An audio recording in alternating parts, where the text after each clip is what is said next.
Welcome to the Media Path podcast. I'm Fritz Coleman. I'm Louise Palanker. And here's a man who's been one of the tent poles of the longest running primetime show on the NBC television network, which has been on the air since 1992. He's been there since 1995. It's my friend Josh Mankiewicz. And he's covered most of the major notorious crime stories of our era, like the 25th anniversary of the O.J. Bronco chase. It was the first time in NBA history where they ever did a split screen during the NBA playoffs because people were so fascinated by that evening. The Jonestown Massacre, the John Benet Ramsey story, Michael Jackson's Dr. Conrad Murray and his prosecution. They've done the Aaron Hernandez story, the Amanda Knox story, and just an amazing juggernaut for NBC. He hosts a wonderful podcast called Motive for Murder. And the last episode was episode 6, Josh. Are you going to do more with other cases? I hope so. It was really wonderful. I am going to do more. I just don't know when the next one's going to be. But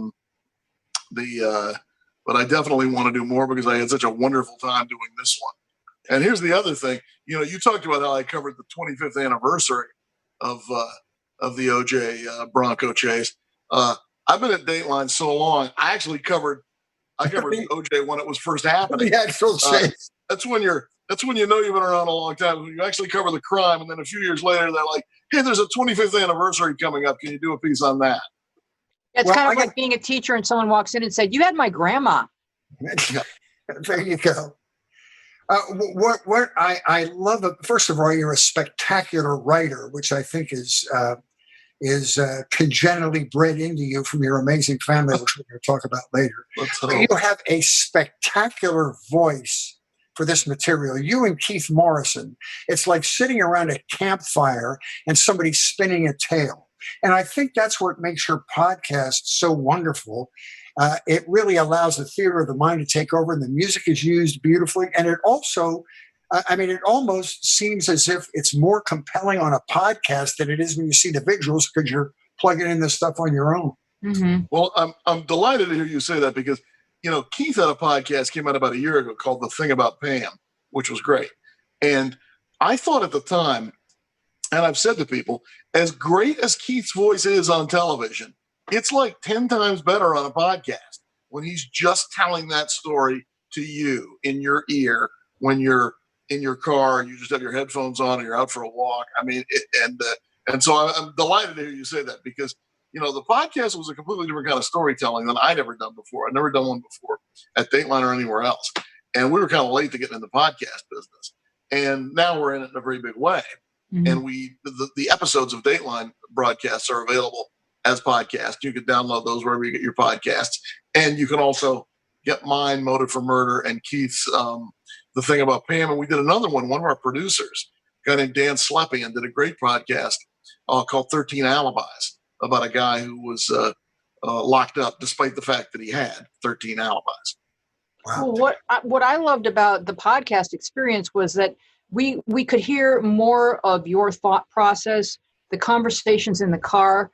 That was what I really gravitated towards because there's an intimacy and you feel like you're there and you feel like, you know, I want to ask you this question. What do you think about her? What does it feel like? Or how do you approach people who are going through these kinds of devastations? And what do you think the prime motivations are for murder? And you cover all of that. So it's very thoughtful and it just kind of grips you and you just have to keep going and you have to eat the next one or you're not going to be able to move on. Well, you know, yeah. And I think that's one of the huge differences in storytelling on a podcast and storytelling on television. I mean, you know, on TV, you're always got a certain amount of distance from your audience. Although, you know, if the less you have and the more you can be like the Fritz Colemans of the world and sort of be, you know, have like, you know, you're like everybody's friend in their home every day, telling them what the weather is and a lot of other things. That's what you want. You don't want to feel like you're doing this all the time, like you're a mile away. And that's the great thing that goes away with podcasts is that you can talk about stuff that you couldn't talk about in an hour of Dateline or 2 hours, like how you deal with the people who've suffered tremendous grief, what it's like to talk to people like that, what it's like to try to book people like that, particularly people who are skittish and for one reason or another don't want to appear on television or are afraid to have their story told. And those are all things that we have to go through all the time. And this podcast, Motive for Murder, was a chance to sort of let the audience in, our audience, that sort of built-in Dateline audience that we have every week, in on sort of how Dateline gets made and put together and some of the thought process and what we're doing. What you said, I think, points out 50% of how you earn your money every time you're on. Okay, well, half of it, the other 50% is stealing. So I'm interested in this. Oh, okay. Well, we're all doing that. I did the greatest scam ever perpetrated in show business for 39 years, being an LA weatherman. But I will say your ability to help people navigate resurrecting this bad experience in their lives, the murder of a loved one, and doing it with just great skill. And you're always quiet, and there's always an economy of words. But the other half of that is your ability to call criminals on their stuff. When you interview a guy who's already been convicted or he's waiting for conviction, and you throw these facts back at him, it makes the hair on the back of my neck stand up, because I can't imagine being able to do it myself, but you do it with incredible skill. Well, one of the interesting things, one of the great things about this job is that frequently the people we interview, the people who are either awaiting trial or they've already been convicted, in a lot of cases, they don't testify. They don't take the stand in their own defense because their attorney tells them, you don't want to try to roll out this set of facts, this story that you're telling in front of the jury, because you'll be cut to ribbons. But a lot of them talk to us because they sort of feel like they can tell their story. They can tell their story, and we will. I mean, when we do a story, we want to talk to everybody, even the accused, and they get to roll out whatever their defense is.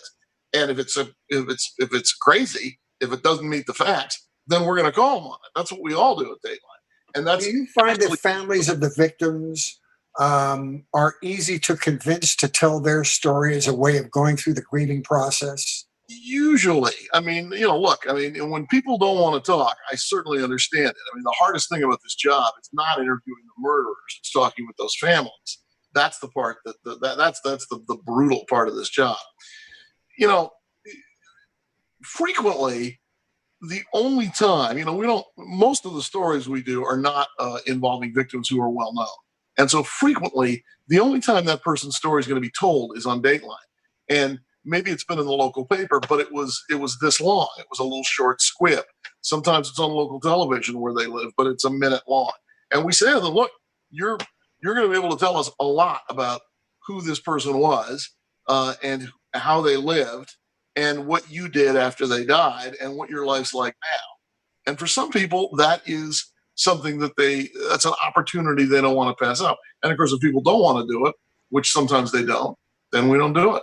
I mean, we have is there any healing in that for them to see that piece of work? Because I know you don't believe in closure, but is there anything about? No. I don't. I don't think there is any such thing as closure because, that's one thing we talk about the podcast. Let's say, okay, fine, we catch the person who killed your wife, husband, brother, sister, mom, dad, best friend. And they catch them and they put them on trial and then they get the death penalty. What? Then everything's even? Then we're back to square one, or the scales of justice are equal? They're not. People never get over that. This idea that like a criminal justice proceeding somehow makes families whole again. I've really never seen that.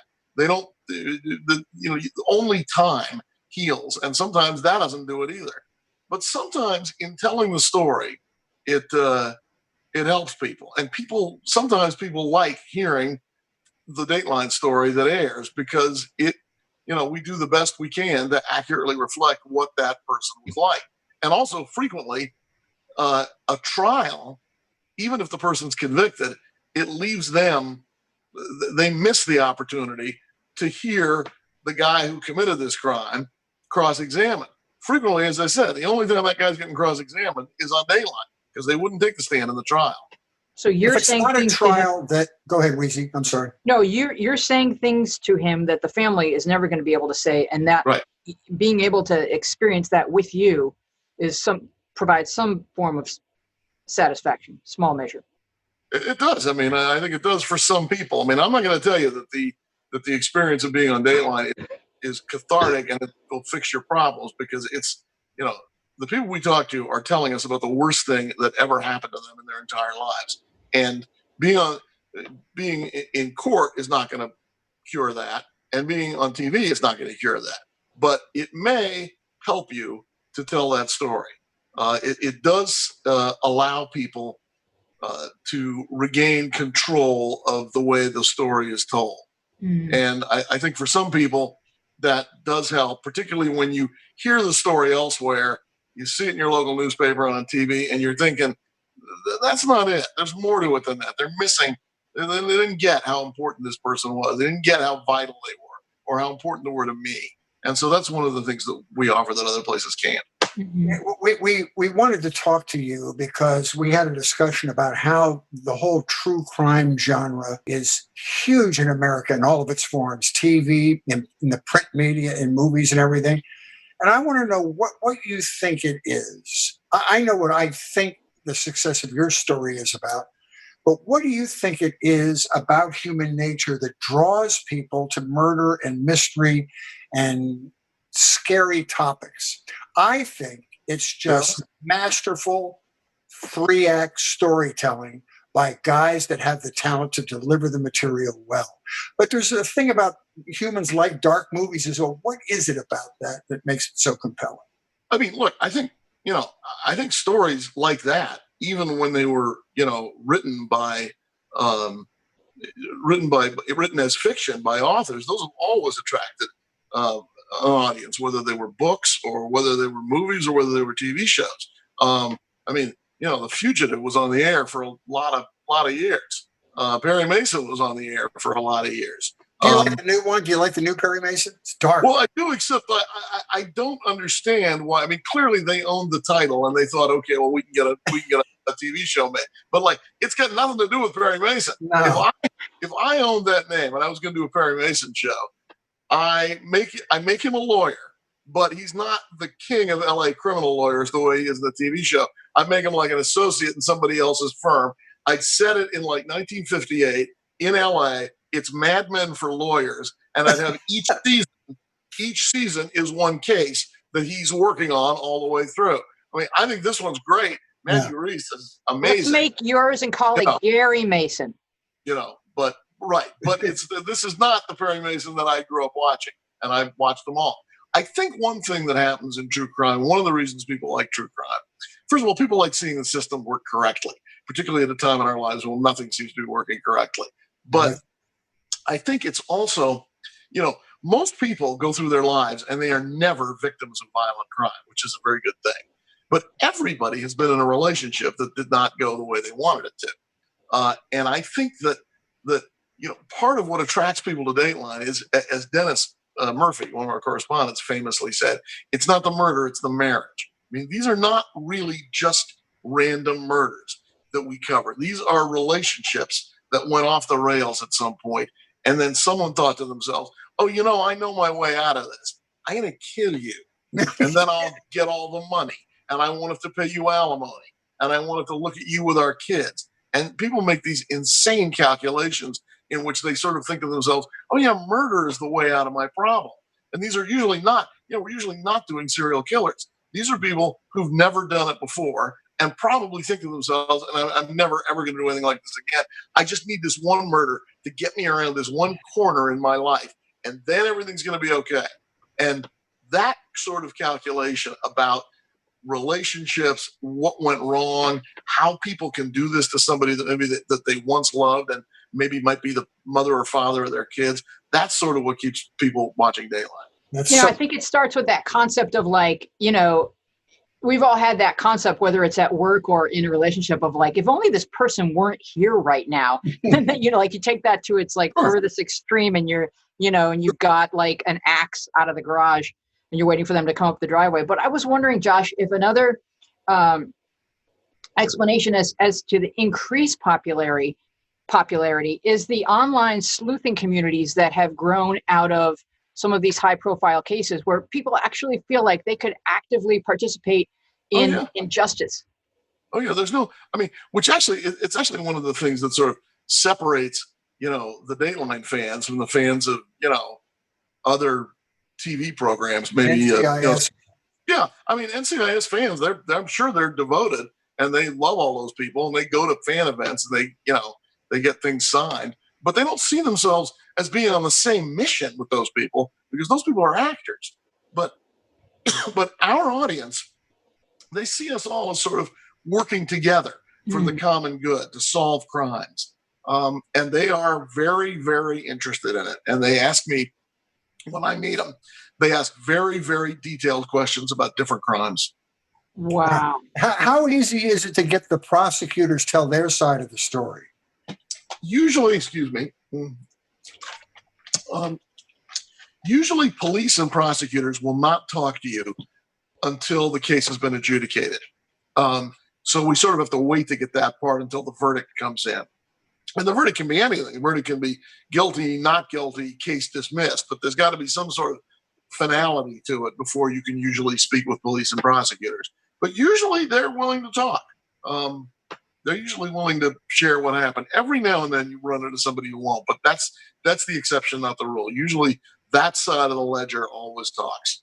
Yeah, my husband's a prosecutor, and he had Dateline in the courtroom every day for a case, and then it didn't wind up becoming a Dateline story. And he was kind of like, you don't want to say, hey, why didn't they cover this murder? Because of course, people have died, but he would have been happy to talk if after the verdict. Yeah. Usually people are willing to talk. Yeah. Take me through the process.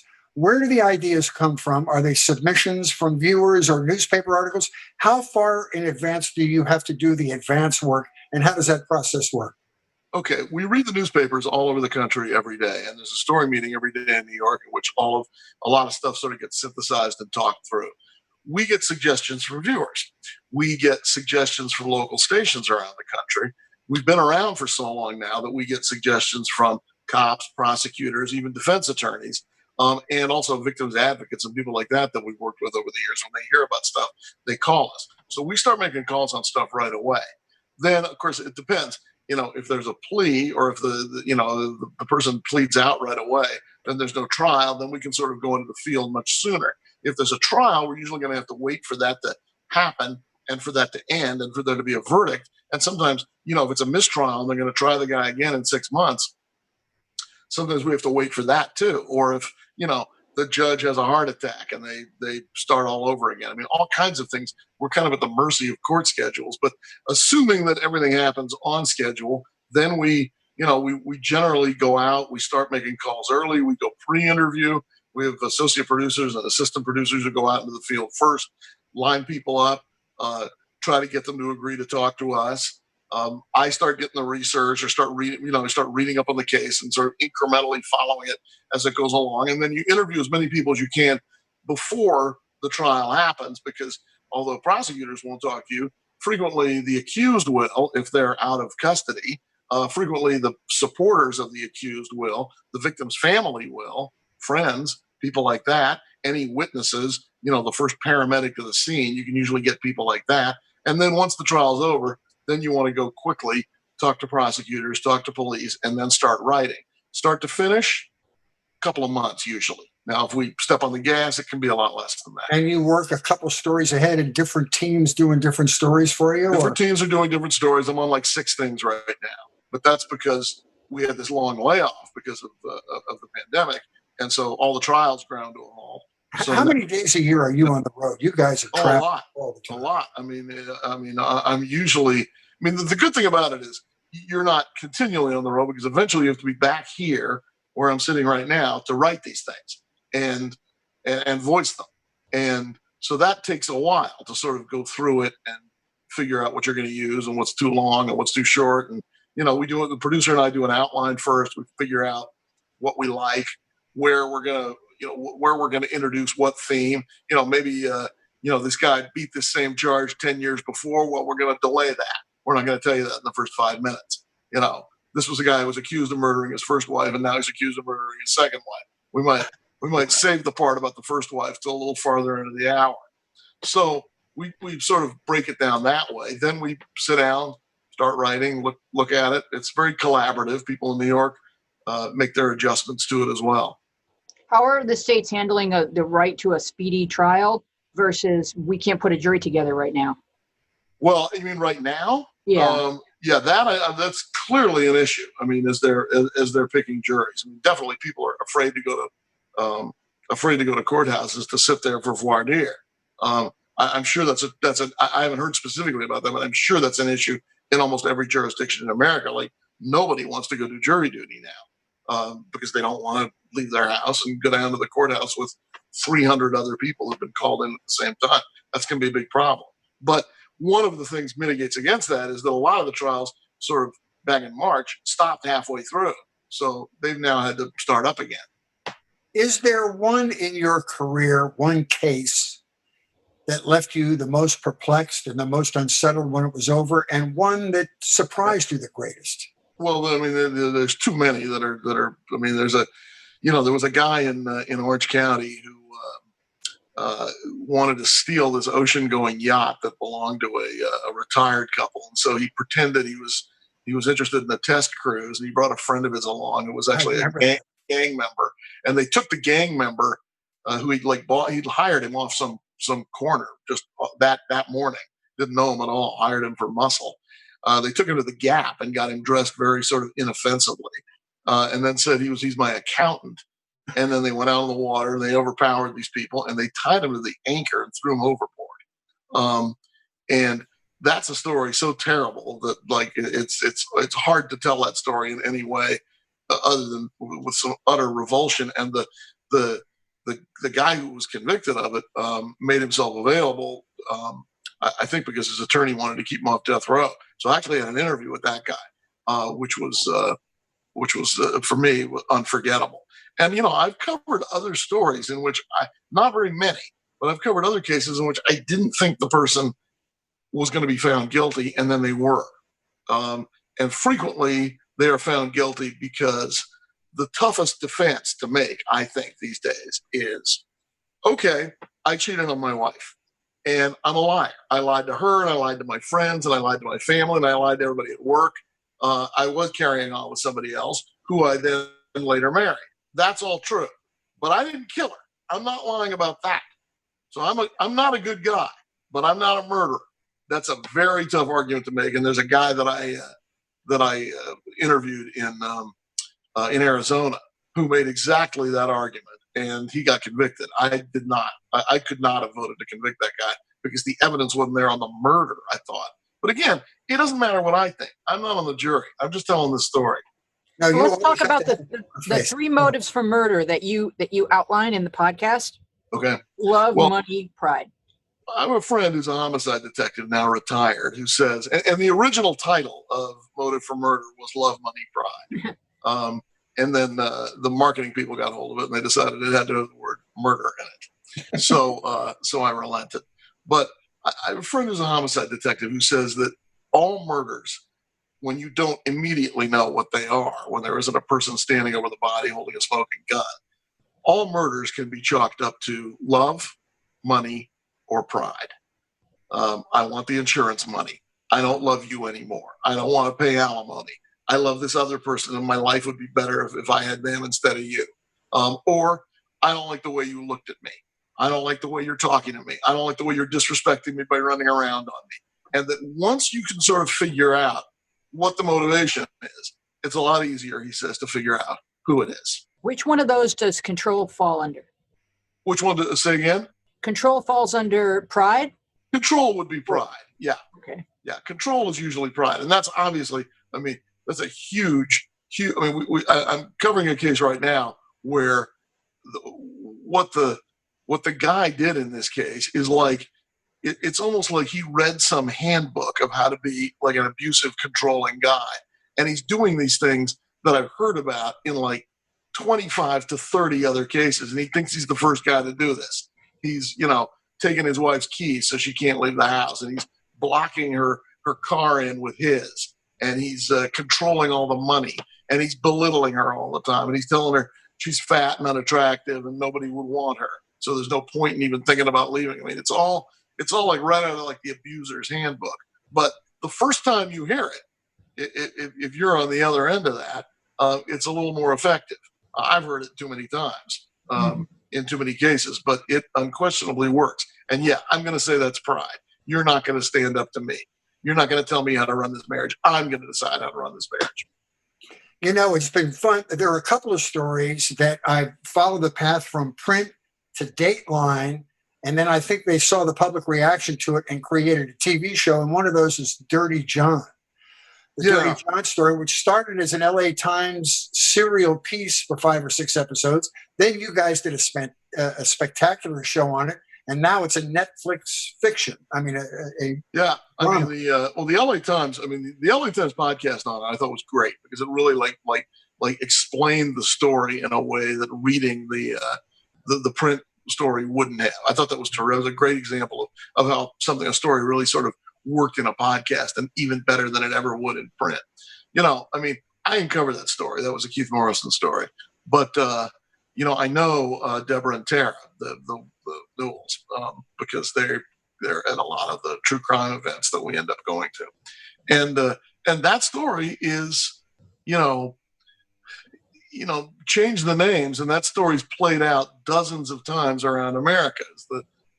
Deborah Newell, did not want to admit that what was right in front of her was in fact right in front of her, that this guy wasn't honest, and that he was a jerk, and that he was controlling, and that he was lying, and he was trying to separate her from her family. And this happens all the time, everywhere. I mean, the lesson of Dirty John, which is also kind of the lesson of Dateline, is if you're a woman, and your instincts tell you this is the wrong guy, or I'm scared of this guy, or I don't know what he's going to do, but I feel like something bad could happen. Trust your instincts. Get away from him. Being with the wrong person is way worse than being alone. Does shows like Dateline and the murder podcasts that women are obsessed with, does it help them see the red flags? Is this the reason they're drawn to this type of programming? I think in some cases it does. I mean, women are so often the victims in the cases that we end up doing. And that's not that we're ignoring the men. I mean, women are overwhelmingly the victims. And one of the things you see in this job is this wave of violence in this country against women, most of it by men.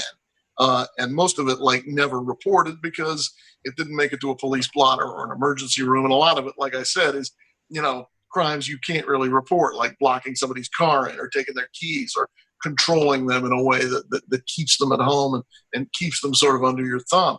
And I think that is one reason why stories like the ones we tell on Dateline appeal to people. Frequently, so often, domestic violence is in the background of every story we cover. Maybe not every story, but a lot of stories. Domestic violence or the threat of it. That's a pretty consistent theme. Part of what we do on this podcast is for people who are interested in any topic. This, with you, it's true crime. Give them ways to drill down on the topic. What other resources do they go to? What other TV or movies or print? And I'll just read a couple from TV and have you respond to them. Dirty John, what about Tiger King? Were you surfing on that phenomenon at all? I was. I interviewed Joe Exotic when he was in the Slammer in Oklahoma, and we were all set to go ahead with that, and then we couldn't get the other people involved, so that sort of fell apart. I mean, Tiger King's a little like passing an accident on the freeway. I mean, there's a lot of like the characters. Yeah. I don't know that. I mean, I don't know that teaches you anything except, if you try to hire a hitman, you are inevitably going to end up speaking with an agent of law enforcement. So don't do it. Well, in books, there have been some great ones that I've read. In Cold Blood, one of the great sort of full immersion, the reporter goes out and tells the story. What about this new I'll Be Gone in the Dark, the Michelle McNamara show on HBO? Right. I mean, it's great. It's a wonderful chronicle of that story, sort of beginning to end. We haven't done that story on Dateline, in part because it was so brutal and the crimes that this guy committed were so horrific that I think we were afraid. Same reason we don't do a lot of sex crimes or crimes against children. The audience, you want them to stick around. You don't want people to change the channel. And a lot of that stuff is very, very tough to do on network television. A lot of the photos and things that they show, we wouldn't be able to. Just it wouldn't pass broadcast standards. And again, we want our audience listening and watching and paying attention, not recoiling in revulsion. So I mean, I think that's a tough story to do on regular broadcast television. I think it's the HBO thing I think is very good. And the whole other part of the story in which, she pursued this guy, Michelle McNamara did, and then died right before, there was sort of this payoff to the investigation. And then her friends and other people finished it for her. That's a great story just in and of itself. Yeah. And one other book, and many people think that this book changed American society, where we lost our innocence and went to the darkness, was Helter Skelter by Vince Bugliosi. Well, everybody talks about that as like the day the 60s died. Yeah. That and In Cold Blood. I mean, those are early examples of what you were asking me at the beginning is, people like true crime. They do. People like reading about things that they can't believe happened. And the thing about both those books is, you felt like it could happen to anyone. And that's sort of that's sort of one reason why this works is you think, well, that could be me or that could be somebody I love. One of the things I liked about Once Upon a Time in Hollywood was it felt like fan fiction. Like if I could rewrite this ending, this is what I would want to see. Yeah. I mean, it was that movie definitely took you back, no question. Reminded you of sort of what life was like back then. And if I could fix it. Yeah, and of course I was not even born then. No. Me, no. I don't know. None of us were, right. I kind of think, they were maybe talking about The Rifleman or some Hollywood stuff. But I love all that old Hollywood stuff. So when you go on a deep dive, or what are your passions? What do you tend to like binge and consume a lot of because you just can't get enough of it? What else? What am I binging? Well, I just saw yesterday. I saw Tom Hanks' movie Greyhound on Apple TV. Yeah, we did too. Yeah, sensational. Loved it. I guess it broke an Apple TV record or something. It was a huge success. Did it really?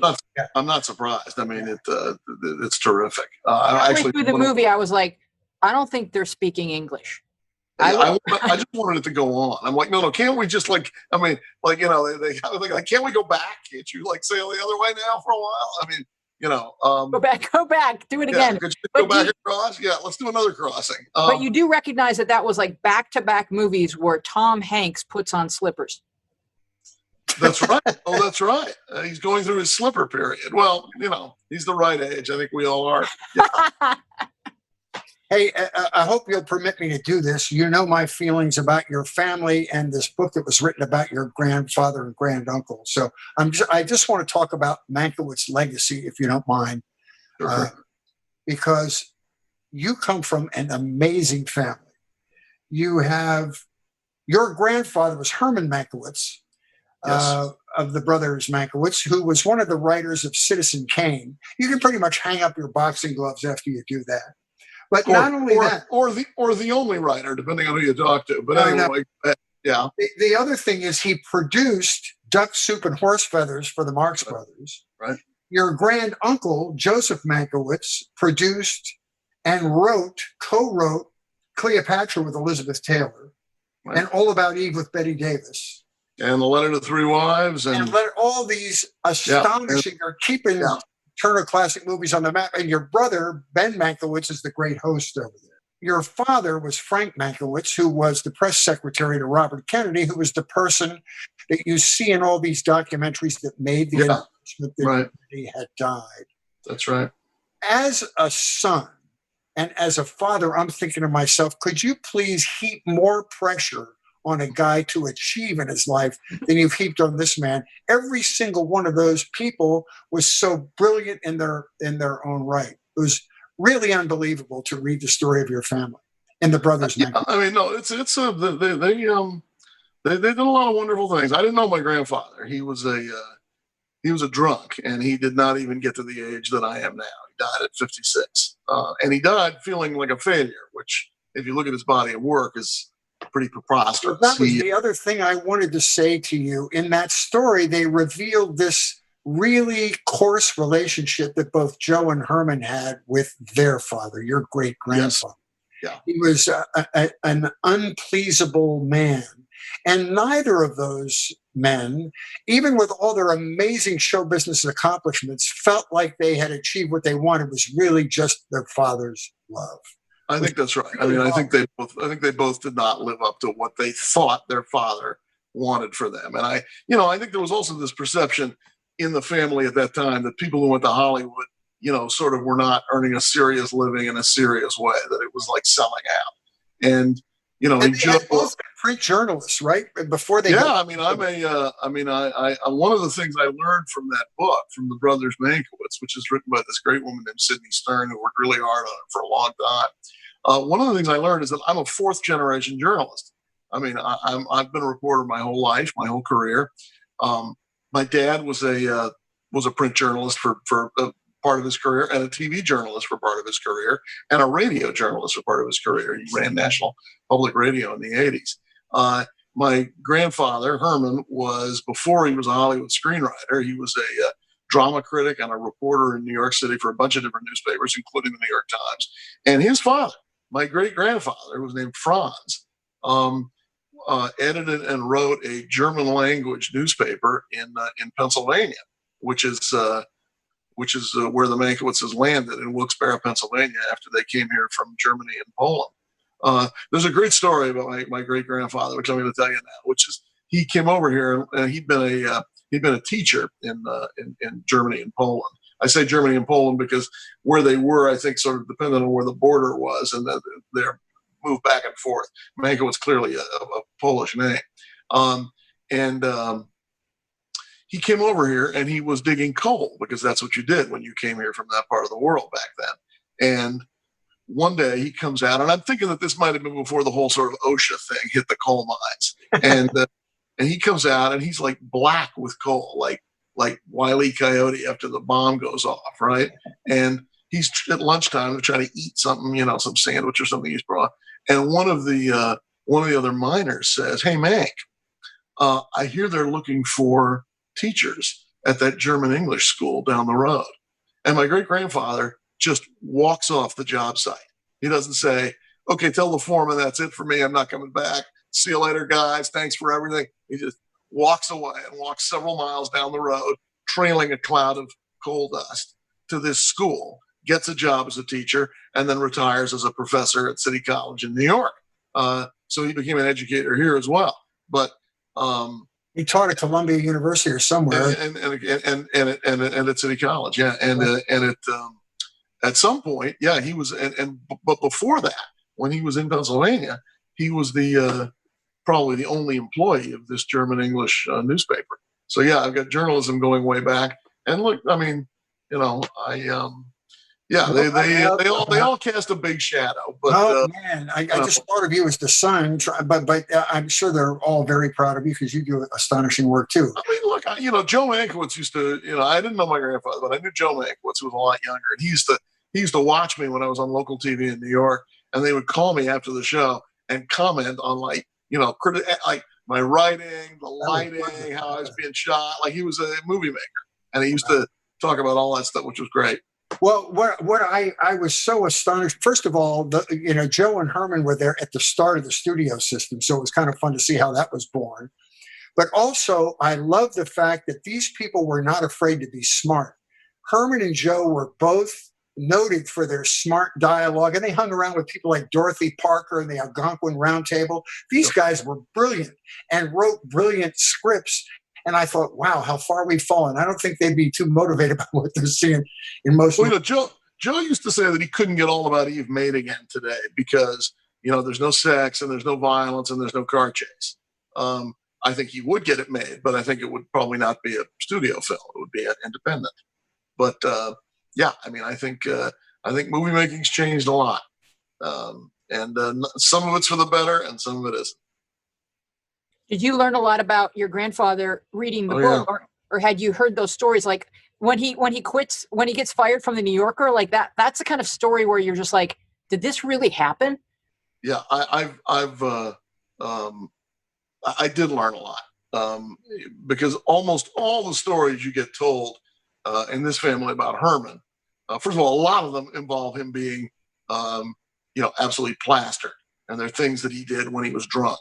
And I mean, he was acerbic, and he was smart, and he was funny, and he also couldn't turn off his intellect sometimes, even when it meant insulting people who could have helped him. And as a result, like, he sort of got fired all the time. Yeah. Joe was the opposite. Joe was very much sort of on the inside in Hollywood, and they all loved him, and he sort of played the game. And I think that also, that Herman was less successful and spoke his mind, was part of the source of friction between the two of them. There's a very touching. Go ahead, Weezy. I'm sorry. Well, Joe was kind of like the treasured younger brother, and he got a lot of the love and attention that Herman didn't get. And I mean, we all come to Earth with a certain predisposition that meets with our circumstances. And I think with Herman, he was brilliant and hilarious, and you put up with that as long as you possibly could, because you wanted that goodness, you wanted that good stuff. And then there was a point where the lights turned off and you were like, I just can't anymore with this guy. I can't anymore. I can't be told that I'm an idiot anymore. Yeah. And there's a very touching story about you riding down the street, I think in a convertible with your grandmother, Herman's wife. Grandmother, yeah. Tell that story. Well, after, my grandmother was widowed when she was, in her 50s, and maybe not even in her 50s. And so she lived here in LA in Brentwood, and she saw life through the prism of her own experience, and she did not really want to swerve from that at all. And one time when I was, 13 or 14, I was definitely too young to drive. We were driving probably to the market, because she went to the market every day, and I was going with her. I think I was on summer vacation. I lived in DC, but I was visiting her here in Los Angeles, and she went through a stop sign, and the LAPD pulled her over. And the guy walks up to the car, and he says, "Do you realize that you just went through a stop sign back there?" And she said, "There is no stop sign at the corner of whatever it was." And he said, "Yeah, there actually is. We put it in about 8 or 9 months ago." And she said, "All right, I want you to listen to me." She goes, "I've lived in Los Angeles for more than 50 years. I'm in my 70s now. And I'm not going to see and notice every single little change you make to the roads." Okay?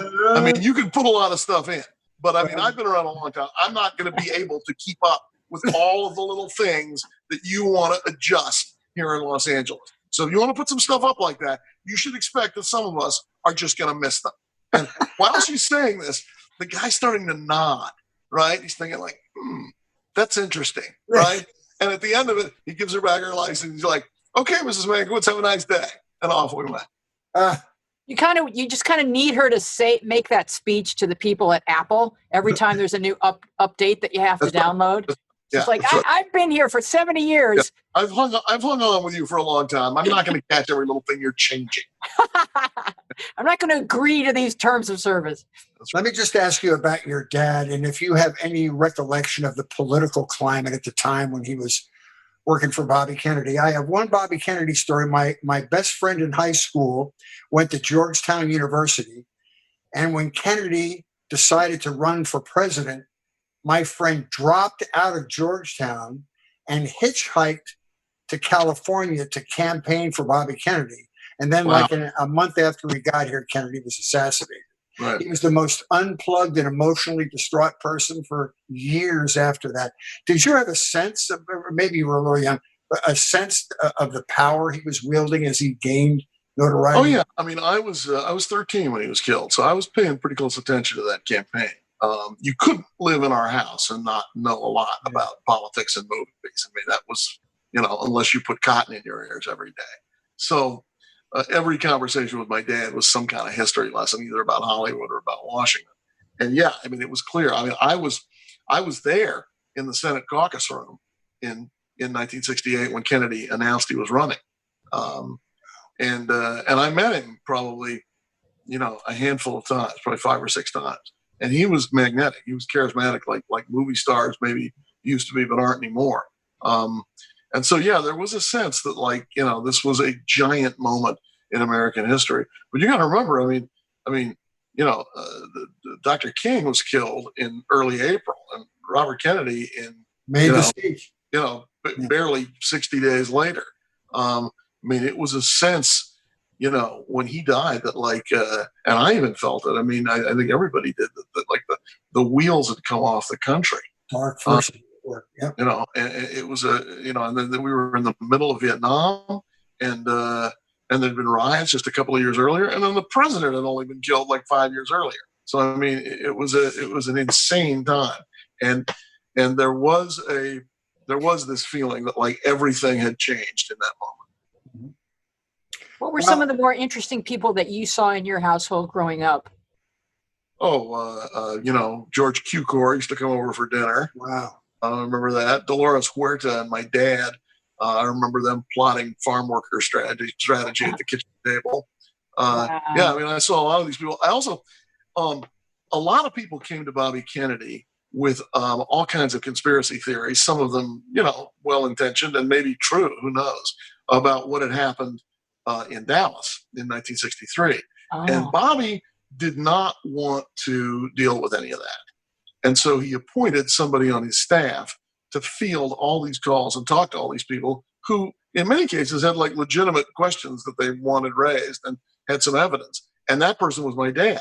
So these people, I got used to these people coming over to the house, and they'd have these giant blown up photographs of the grassy knoll or other things around Dallas. And they showed us movies home movies that other people had shot, not Zapruder, but other films that had been made that day, other photographs that had been taken that day. So when I started covering the investigation of the House Select Committee on Assassinations in 1978, 79, I already knew a lot of this because I'd sort of grown up seeing all this stuff in the living room. It was quite eye-opening. Do you have any theories? Go ahead, sir.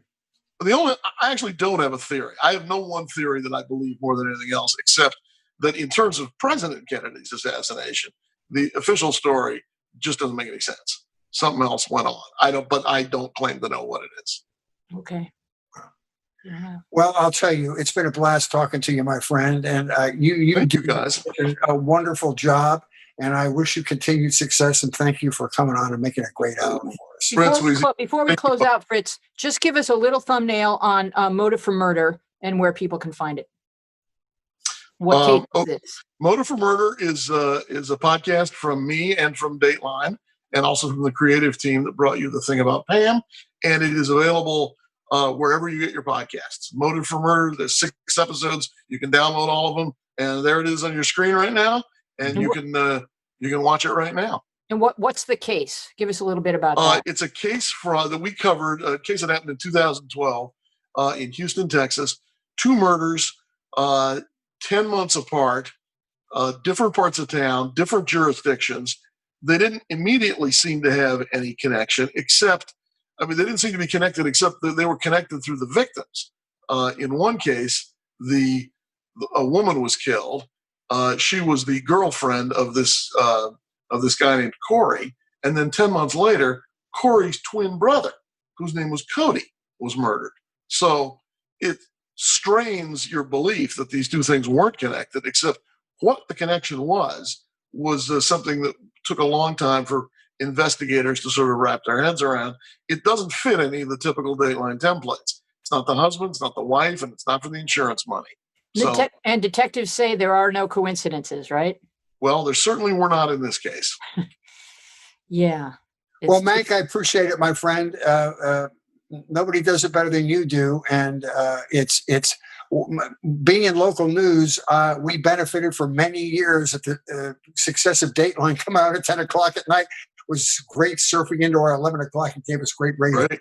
Happy to help. Okay, my friend. Thank you so guys. much, Josh. Thanks so much. This has been MediaCast. I'm Fritz Coleman. I'm Louise Palanker. Thanks for listening.